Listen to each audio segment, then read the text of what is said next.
In the beginning, God, Elohim, created by forming from nothing the heavens and the earth.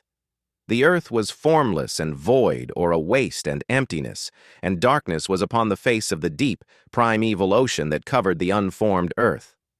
The Spirit of God was moving, hovering, brooding over the face of the waters.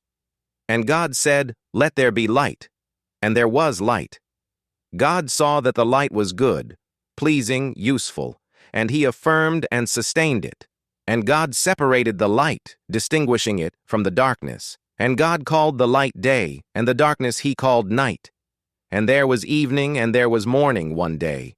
And God said, "Let there be an expanse of the sky in the midst of the waters, and let it separate the waters below the expanse from the waters above the expanse."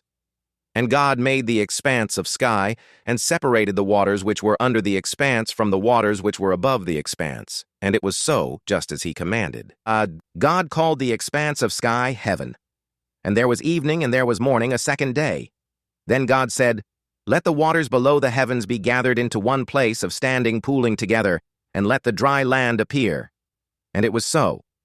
God called the dry land earth, and the gathering of the waters He called seas.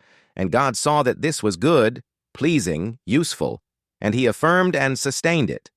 So God said, "Let the earth sprout tender vegetation, plants yielding seed, and fruit trees bearing fruit according to, limited to, consistent with, their kind, whose seed is in them upon the earth."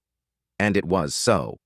The earth sprouted and abundantly produced vegetation, plants yielding seed according to their kind, and trees bearing fruit with seed in them, according to their kind.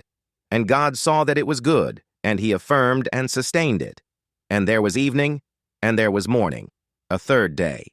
Then God said, "Let there be light-bearers, sun, moon, stars, in the expanse of the heavens to separate the day from the night, and let them be useful for signs, tokens, of God's provident care, and for marking seasons, days, and years, and let them be useful as lights in the expanse of the heavens to provide light on the earth." And it was so, just as He commanded.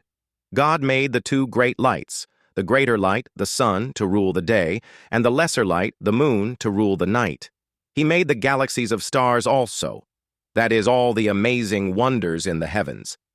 God placed them in the expanse of the heavens to provide light upon the earth, to rule over the day and the night, and to separate the light from the darkness. And God saw that it was good, and He affirmed and sustained it. And there was evening and there was morning, a fourth day.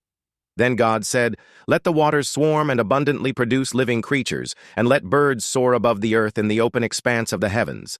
God created the great sea monsters and every living creature that moves, with which the waters swarmed according to their kind, and every winged bird according to its kind. And God saw that it was good, and He affirmed and sustained it. And God blessed them, saying, "Be fruitful, multiply, and fill the waters in the seas, and let birds multiply on the earth." And there was evening, and there was morning, a fifth day. Then God said, "Let the earth bring forth living creatures according to, limited to, consistent with, their kind, livestock, crawling things, and wild animals of the earth according to their kinds." And it was so, because He had spoken them into creation. So God made the wild animals of the earth according to their kind, and the cattle according to their kind, and everything that creeps and crawls on the earth according to its kind. And God saw that it was good, pleasing, useful, and He affirmed and sustained it.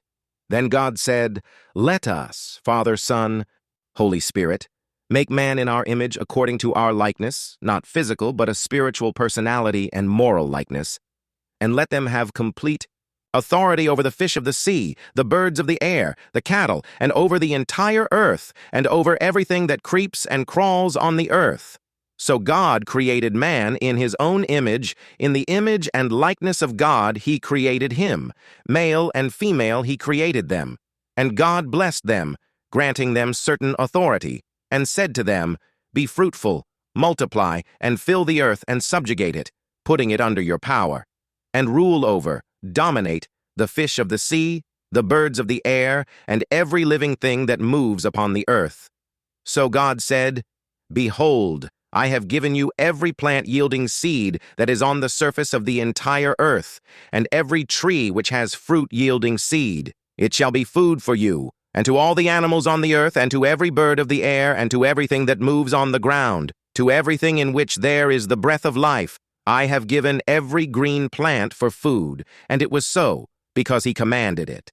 God saw everything that he had made, and behold, it was very good, and he validated it completely.